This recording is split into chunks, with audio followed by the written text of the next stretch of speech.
As a working professional in the field of broadcast journalism, I'm very excited to be here and proud that the editor-in-chief of National Geographic magazine would be here.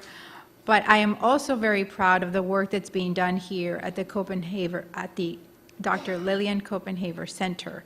And that leads me to our next speaker. Our next speaker is Dr. Judy Van Slyke-Turk. She is Professor Emerita at Virginia Commonwealth University, which is the Robertson School of Media and Culture. And really, I could read several pages of her curriculum vitae, but it is rather long, but it's very clear from reading about her experiences is that for more than 20 years, this one person has been involved with the national accreditation of journalism and mass communication in academic programs. Among the very interesting highlights of her career, she was a founding dean of the College of Communication and Media Sciences at Zayed University in United Arab Emirates. She's been in leadership and faculty positions in universities in South Carolina, Oklahoma, Louisiana, Ohio, New York. And she's also the past president of the Association of Schools of Journalism and Mass Communication and the Association for Education in Journalism and Mass Comm, which happens to be the nation's largest association of journalism faculty and administrators in the entire United States of America. It is my honor to introduce to you Dr. Judy Van Slyke-Turk with the results of this very important survey. Dr. Judy.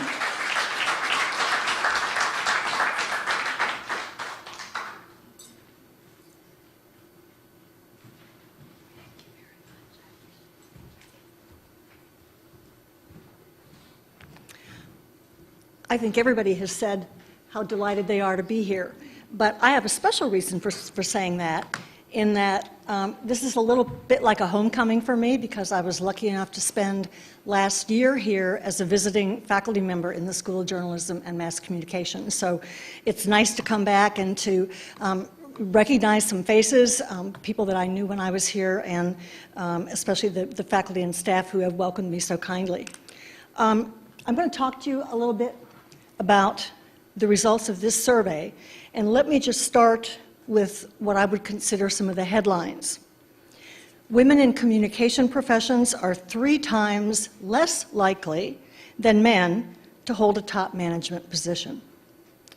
Men were 3 times more likely to work for organizations that had no women in management positions. And they were more likely to work in a journalism organization, newspapers, online, mobile, than in magazine or broadcast journalism, advertising, or public relations. Men dominate the highest salary brackets, while women were considerably more likely than men to report salaries below the mean. Women are more likely than men to feel that they've been bypassed for a better position than their current job because of their gender and/or because of their race or ethnicity. And women also had worked fewer years in their professional field, as well as fewer years in their current position, which can be explained in part because they are 3 times more likely than men to have undergone a career interruption. I'll come back and talk about each of these a little bit first, but I wanted to just tell you a little bit about the survey. It was a nationwide survey conducted by the Lillian Lodge Kopenhaver Center for the Advancement of Women here at FIU. 14 professional associations. These are the American Society of News Editors, Public Relations Society of America, Advertising Federation of America, and so forth. 14 of these professional associations agreed to distribute our online survey to their members between December 2015 and February 2016. And if anyone wants to see the list of organizations, I'd be happy to share it with you. The Kopenhaver Center believes that this is the first survey to be conducted in this country that has queried communication professionals in 6 of the most important communication disciplines: newspaper, magazine journalism, online, mobile journalism, broadcast journalism, advertising, and public relations. The first survey to include people in all 6 of these professions using the same survey in the same time period. There have been lots of surveys that have been done within individual professions. Some of them have been done annually, and there's quite a benchmarking of data to occur, but we're really excited that we think, and we've done some research on this, we think that this is the first time that such a survey as broadly based as this one, using the same survey questions over the same time period, has been conducted. We had more than 1,000 male and female communication professionals responded to the survey. Some people couldn't read the instructions too well and answered questions that were designed to filter them out, such as, do you work in a professional mass communication, journalism or mass communication field? And some people said no, but rather than following the instructions of, thank you very much, no need for you to continue, they completed the survey anyway. So we had to throw out some of those, and we ended up with a total respondent pool of 1,100. There's an explanation of the survey's methodology in the paper. I'm not going to go through that. It's kind of tedious, actually, so let me get right into some of the demographics and the career experiences. Women outnumbered men by more than 2 to 1 in the total respondent pool. 69% of the respondents were female and 31% male. Does that sound anything like any of the other percentages you've heard here today? So we think we had a pretty representative group in terms of sex. Almost 1/4 of them were between the ages of 46 and 55, with another large percentage even older. The mean age was between 36 and 45. The largest number of male respondents were between 56 and 65 years old. So what does that tell you? They're older. The under 25 age group showed the biggest disparity between men and women. 89% of those who placed themselves in this age category, under 25, 89% were women. Ooh, I'm forgetting I have this clicker. How exciting. Wait a second here. Oh, okay. Gender. The mean number of years that respondents had worked in their profession was between 16 and 20. Women greatly outnumbered men in this range. Women outnumbered men in every experience category, 35 years or less. Men were much more likely to have more than 35 years experience. Of those who said they had worked 10 or fewer years, 35% of women, but only 19% of the men. Among white respondents, 38% had 10 or fewer years of experience, compared to 41% of African Americans, 55% of Asian Pacific Islanders, Asian Americans, and 58% of Hispanics, Latinos, or those of Spanish descent.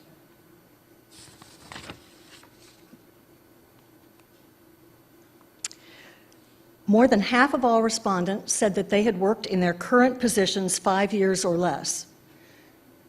That says something kind of interesting, but if you think about the age categorization, it does make some sense, it fits. 3/4 of those people who were in that less experienced bracket, 3/4 of them were female. Women outnumbered men in working 25 years or less, anything under 25.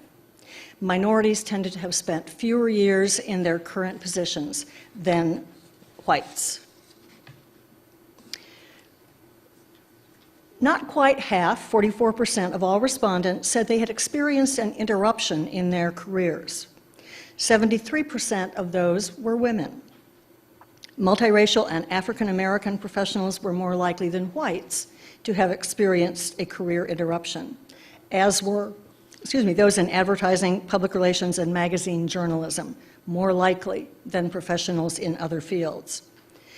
Layoffs or a reduction in force was mentioned most frequently as the reason that men said their careers had been interrupted. But you can probably guess what I'm about to tell you. 95% of those who said they had taken parental leave were women, and 85% of those who had taken a leave to take care of an ailing or aging family member were women. Of all the respondents who said they worked in top management, holding positions with titles like publisher, general manager, CEO, president, owner, principal, managing partner, CCO, Chief Communication Officer, or Chief Creative Officer, again, depending on the particular professional field. Of all those people who said they worked in a top management position and they self-identified, only 24% of them were women. In contrast, 75% of the middle managers were women, and 77% of female respondents said that they were in junior positions. 4 in 10 of the total respondents said they felt they had been held back from advancing in their careers. Of them, 75% were women. The reasons given most often by respondents, whether they were men or women, were lack of confidence, lack of mentorship, and work-life balance issues. A large number of respondents said, as you can see here, other. And frequently mentioned as other reasons were ageism, discrimination based on age, and also office politics. The self-employed were also mentioned frequently, said the reason I have not advanced in my career is I work for myself. How do you promote yourself? How do you advance higher than being numero uno? Only 25% of all the respondents said they had been bypassed for advancement into a management position by someone of a different gender. Only 25%. But 3/4 of them were women. These women were most likely to cite a men-only organizational culture as the reason. Women accounted for 100% of those who gave this as a reason for being bypassed. More professional expertise, however, was the reason cited most often by men. Other reasons they might have been bypassed: office organizational politics, again, and age, suggesting, I think, that both men and women may have been promoted or not because of something political or based on their age demographic. And even though only 10% said they actually had been bypassed for advancement because of race or ethnicity, 68% of those were women. Whites, 58%, said it was racial discrimination that had kept them from advancing. But for minorities, more total years of professional experience was given most often as the reason. But regardless of the reasons they gave for being bypassed themselves, only 26% of all the respondents, slightly more than 1/4, said that there were barriers to women moving into management positions, leadership management positions. The belief that women don't work as hard as men was the most frequently cited reason among these women, followed by parental family responsibilities and less industry training. An overwhelming majority of all the respondents, 94%, believed there were no barriers to men moving into a management leadership position. More than 1/4 of the survey respondents, 80% of them being female, said that in the organizations in which they work, more than half of management positions were held by women.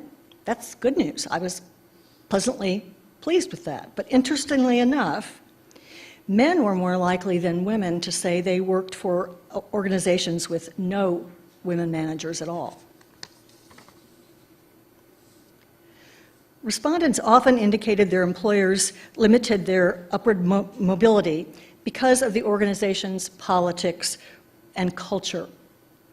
The Kopenhaver Center survey indicated that despite culture and politics, almost 2/3 of the respondents said that their employers did provide opportunities for them to better and advance their careers.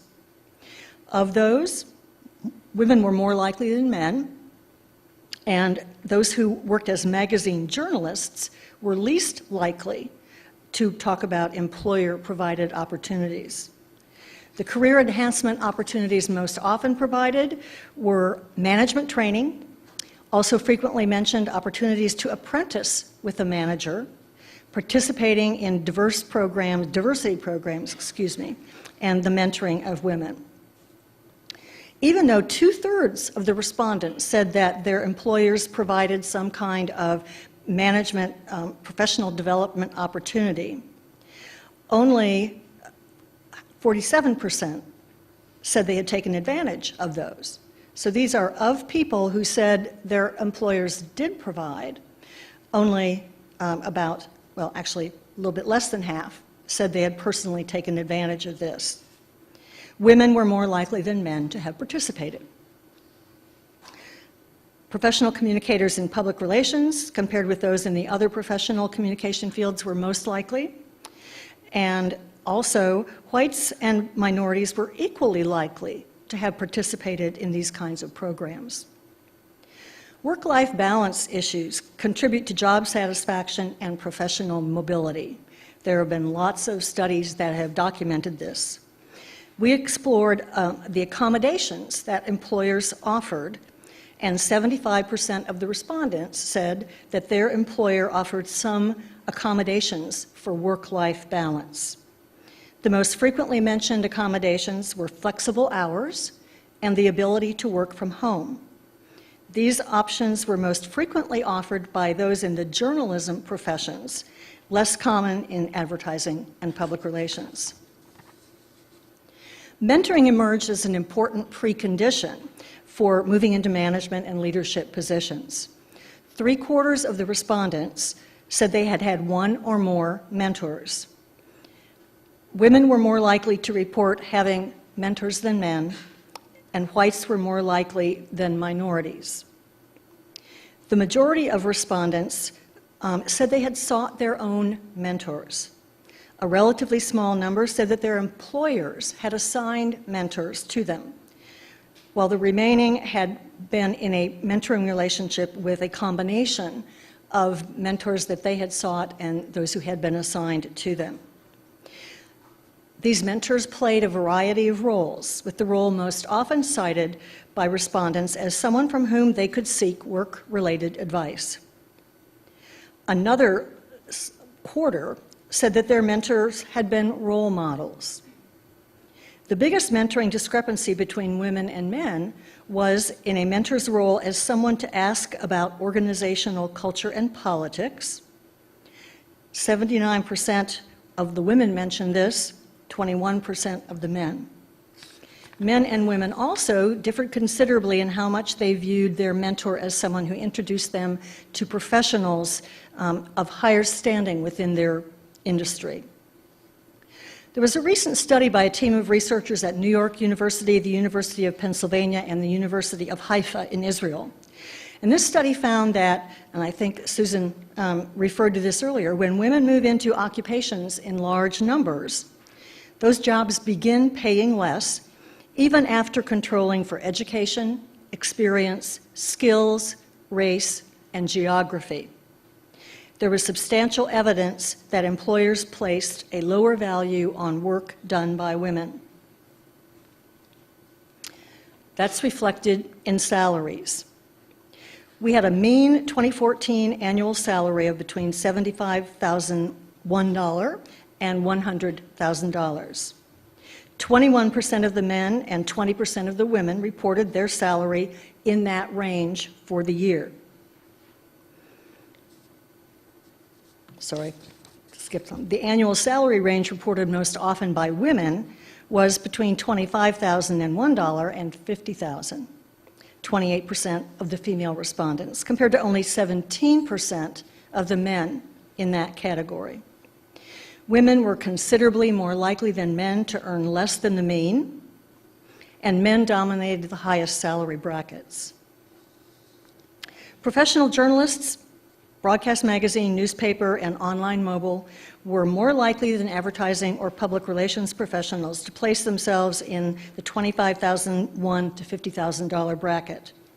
The most reported salary bracket for advertising and public relations was higher. That's good news for those of you in those fields, between $50,001 and $75,000.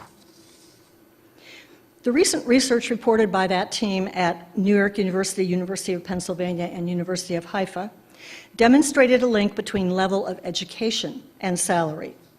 Women in the Kopenhaver Center study had more education than their male counterparts. I will just tell you in conclusion that this is an important benchmark that the Kopenhaver Center will be using to chart progress towards equity, parity, and equality of women and men in communication professions. You all know that before you can claim progress or no progress, you have to know the point from which you are starting. So we're starting today from this point, and we plan to redo this survey every 2 years, so there will be regular updates. Thank you very much, and I think we have a little time for questions. Okay. Yes, ma'am.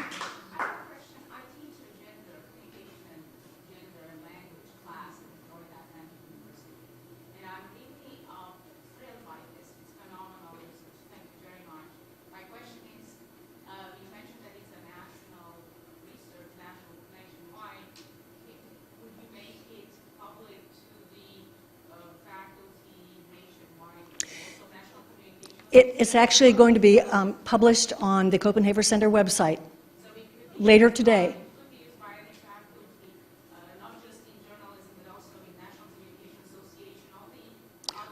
Right. Each of the participating organizations is going to get not only the full study report, but a report on the respondents from their particular association only. That was part of the draw that we used to get them to say yes, because they're all, of course, very interested in their own association. Okay, good, good, good, good. Any other questions?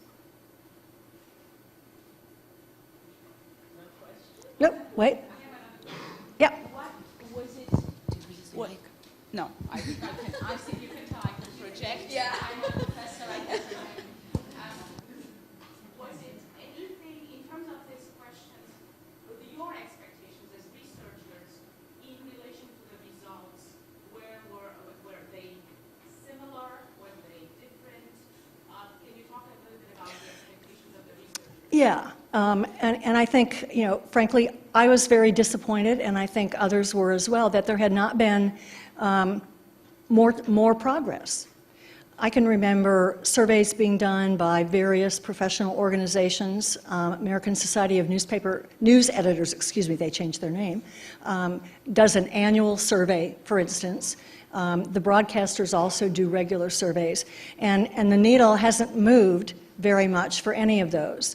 In fact, in some of the broadcast positions, it's gone backwards. There are fewer women, especially in management level positions. So it was disappointing to find that we have not made more progress. And I think, despite the fact that there have been many plans, grand plans, announced by the advertising agencies or the PR agencies or the newspaper industry or whatever, that we're going to solve this problem, we haven't figured out how yet. And my sexist remark of the day, I think that may be because men are running these organizations.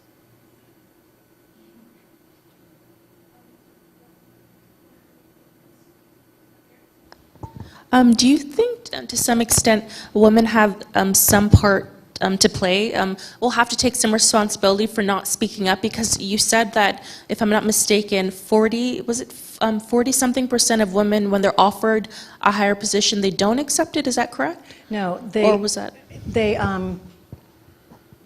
felt that they had been denied an opportunity. Okay, denied the opportunity. But do you think that, for example, with the pay gap, we find that a lot of men are more aggressive and speak up when they're negotiating pay, while some women just settle or are afraid to speak up. Do you think maybe schools should incorporate that in their That's a great communications question. department That's a to great teach question women how to? because, Yeah. The Kopenhaver Center board met this morning, and that was one of the things we spent a lot of time talking about.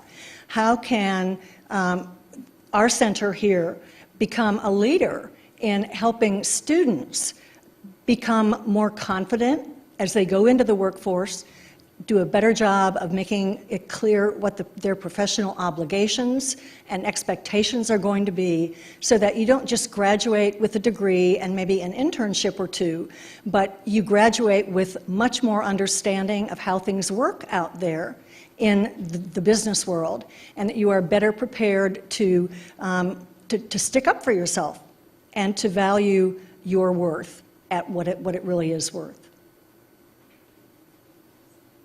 Yes? Did you find out if there was any relationship between the pay gap and the reasons women leave? Because, because more women left to take care of the family or to take care of a member that's ill, but I wonder if that happens because if it's a couple, the man is making more. So I don't know if you guys... We did not ask about that specifically. That would take a level of statistical analysis that, frankly, the numbers we had would be too small to really say with any kind of definitive authority that the people who had to interrupt their careers for a while were the ones making less money. We can't answer that question. But as you learn, this was the first time. And we've learned a lot, I think, about additional questions to ask, additional options to give people, and come a little bit closer to the mark in being able to answer questions like that. Yes?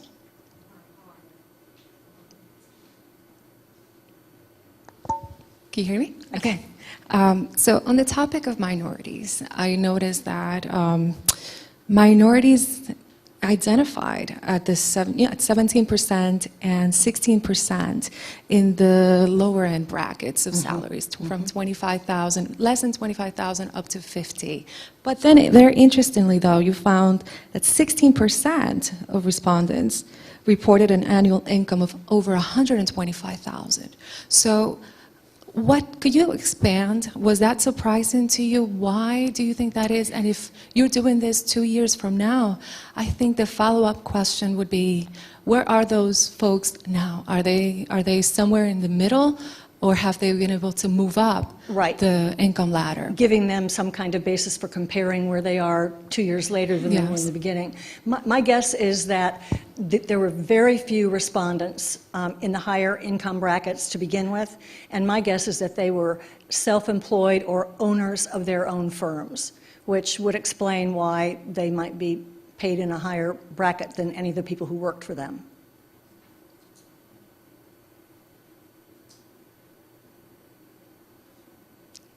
Yeah, you. Okay, No, it's you my next. Okay, I don't need. One of the things that I don't have a question for you, Dr. Turner, but if you don't mind, I'm going to direct my question Sure. to you, Susan. One of the things that we discussed in our advisory committee earlier was the fact that when you're looking at the students coming in for their first job and you're trying to mentor them, that there is, in many cases, not in all cases, a problem with the work ethic that is very difficult. So I would say that all of you are not in that group because you've shown that you do have to take initiative and you're here instead of being on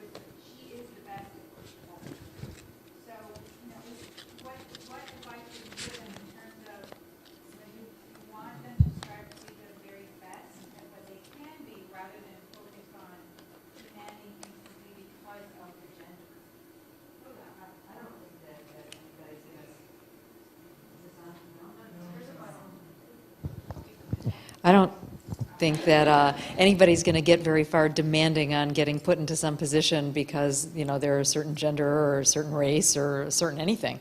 I think you demand, you've got something to sell if you've got something to sell. So you've got to prove what you can do. And I don't want to paint with too broad of a brush, but I know people kind of diss millennials for seeming entitled about what they want to do. I think that the way to be successful is, especially for young people, well, this applies to older people too, when there's a need, fill it. If somebody asks for a volunteer, be that volunteer. Be that person who wants to play, who wants to participate, who wants to make a difference, who's the first to raise their hand. I can remember pretty well when I have talked to some young people and I told them that they would be working on weekends. I remember one young woman said, well, I don't work on weekends. I was like, you don't? Really, you don't? So that's not an acceptable answer, right? It's like, thank you for giving me a job is the right answer, all right? Because, I mean, lots of us worked on weekends for one day or another most of our careers, especially in the news business. So I think you've got to take the opportunities you're given. Once you're there and you're established, that's when you can start like demanding things. Sort of. But that really would be my advice. But when it comes to pay, I would just add, women are horrible. I have sat on the other side of the desk so many times, and the guys come in and they say, I've had 6 front-page bylines in the last 2 weeks. I work really hard. I'm a striver. I've broken 15 stories. I want a raise. And the women come in and they go, oh, I know things aren't going very well at the paper. I know budgets are really tight, but I'm sort of kind of wondering. And I wish I would tell you I was kidding, but it is so terrible. I think it's how we're brought up, and what kind of concerns me is I thought it was just, baby boomer women and older women who were brought up like this. No, younger women are actually brought up this way too. And somehow it's instilled into us that it's not polite to ask for a raise, to talk about money, and I have made terrible mistakes in terms of my own salary over the years, accepting too quickly what I was offered, when what I should have said was, that's a very nice offer, but what about 10% more, or what about 15% more than that, and being a little tougher about it. I think women kind of got to buck up when it comes to talking about money. I just want to add one sentence to what was just said, and that is, you don't get what you deserve, you get what you negotiate.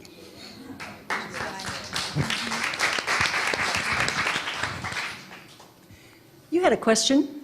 Yes, I'm curious about your response to the survey. Who were the respondents and what was your rate of response? They were all people who were members of one of these 14 professional communication associations, and we asked them, that was the very first thing we asked, are you a professional working in one of these fields, yes or no? And then if the answer was yes, we went on to ask them the rest of the questions. So we had, there were some educators in there. I kind of laid those aside for this because even though they are professional, and yes, we are professional as educators as well, we were looking for people who were actually working for these kinds of communication organizations, not teaching it so much. Did you analyze them by age or? We analyzed them by gender, by profession, and by race, ethnicity. What I was saying earlier was it would have been nice to be able to take all of those at the same time, but if we had done that, we might have ended up with one respondent in one category, so that would make it pretty meaningless. But with a larger response rate, which we hope we can get next time, now that we know where to go, organizations that are collaborative in this way, I'm hopeful we can get a better response. Thanks. There were about 1,200 people who returned the questionnaire, but as I said, we had to eliminate some of them because they were not working as professionals. So there were 1,100 usable responses. Okay. Thank you all very much.